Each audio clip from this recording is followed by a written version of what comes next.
आज का उत्पत्ति का अध्याय है 44। आइए हम पढ़ते हैं, जिसका शीर्षक है चांदी का कटोरा। तब उसने अपने घर के अधिकारी को आज्ञा दी, इन मनुष्यों के बोरों में जितनी भोजन वस्तु समा सके उतनी भर दे, और एक एक जन के रुपयों को उसके बोरे के मुंह पर रख दे, और मेरा चांदी का कटोरा छोटे के बोरे के मुंह पर उसके अन्न के रुपए के साथ रख दे। यूसुफ की इस आज्ञा के अनुसार उसने किया। भोर होते ही वे मनुष्य अपने गधों समेत विदा किए गए। वे नगर से निकले ही थे और दूर न जाने पाए थे कि यूसुफ ने अपने घर के अधिकारी से कहा, उन मनुष्यों का पीछा कर और उनको पाकर उनसे कह, तुमने भलाई के बदले बुराई क्यों की है? क्या यह वह वस्तु नहीं जिसमें मेरा स्वामी पीता है और जिससे वह सुकून भी विचारा करता है? तुमने यह जो किया है वह बुरा किया। तब उसने उन्हें जा पकड़ा और ऐसी ही बातें उनसे कही। उन्होंने उससे कहा, हे हमारे प्रभु, तू ऐसी बातें क्यों कहता है? ऐसा काम करना तेरे दासों से दूर रहे। देख, जो रुपया हमारे बोरों के मुंह पर निकला था, जब हमने उसको कनान देश से ले आकर तुझे लौटा दिया, तब भला तेरे स्वामी के घर में से हम कोई चांदी या सोने की वस्तु कैसे चुरा सकते हैं? तेरे दासों में से जिस किसी के पास वह निकले वह मार डाला जाए और हम भी अपने उस प्रभु के दास हो जाएं। उसने कहा, तुम्हारा ही कहना सही, जिसके पास वह निकले वह मेरा दास होगा और तुम लोग निरपराध ठहरोगे। इस पर वे जल्दी से अपने अपने बोरे को उतार भूमि पर रखकर उन्हें खोलने लगे। तब वह ढूंढने लगा और बड़े के बोरे से लेकर छोटे के बोरे तक खोज की, और कटोरा बिन्यामीन के बोरे में मिला। तब उन्होंने अपने अपने वस्त्र फाड़े और अपना अपना गधा लाद कर नगर को लौट गए।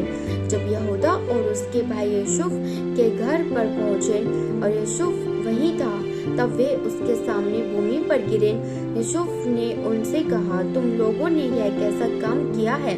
क्या तुम न जानते थे कि मुझसा मनुष्य सुकून विचार सकता है? यहूदा ने कहा, हम लोग अपने प्रभु से क्या कहें? हम क्या कहकर अपने को निर्दोष ठहराएं? परमेश्वर ने तेरे दासों के अधर्म को पकड़ लिया है। हम और जिसके पास कटोरा निकला वह भी हम सब के सब अपने प्रभु के दास ही हैं।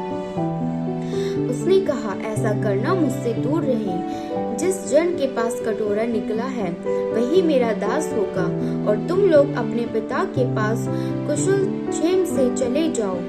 तब यहूदा उसके पास जाकर कहने लगा, हे मेरे प्रभु, तेरे दास को अपने प्रभु से एक बात कहने की आज्ञा हो, और तेरा कोप तेरे दास पर ना भड़के, क्योंकि तू तो फ़िरौन के तुल्य है।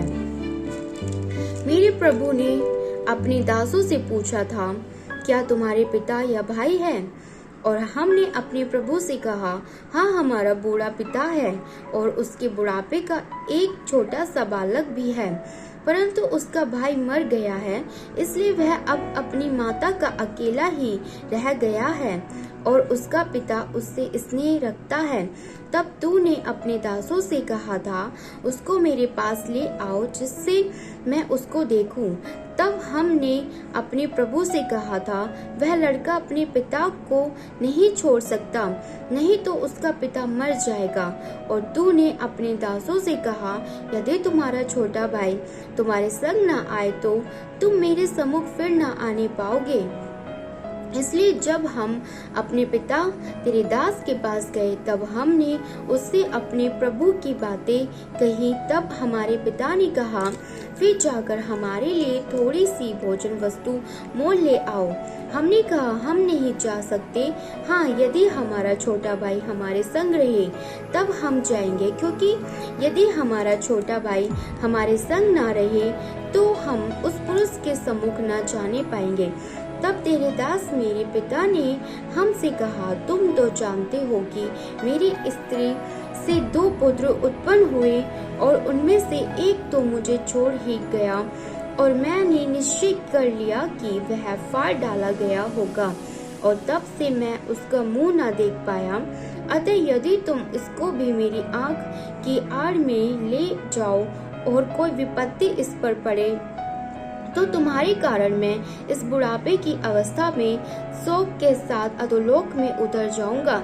इसलिए जब मैं अपने पिता तेरे दास के पास पहुंचूं और यह लड़का संग ना रहे, उसका प्राण जो इसी पर अटका रहता है, इस कारण यह देख के कि लड़का नहीं है, वह तुरंत ही मर जाएगा, तब तेरे दासों के कारण तेरा दास हमारा पिता जो बुढ़ापे की अवस्था में है, शोक के साथ अधोलोक में उतर जाएगा।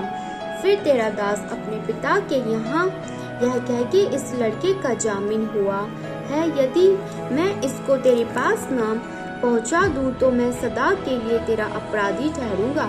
इसलिए अब तेरा दास इस लड़के के बदले अपने प्रभु का दास होकर रहने की आज्ञा पाए और यह लड़का अपने भाइयों के संग जाने दिया जाए, क्योंकि लड़के के बिना संग रहे मैं कैसे अपने पिता के पास जा सकूंगा। ऐसा न हो कि मेरे पिता पर जो दुख पड़ेगा वह मुझे देखना पड़े। आप सभी को इस वचन के द्वारा आशीष मिले। आमीन।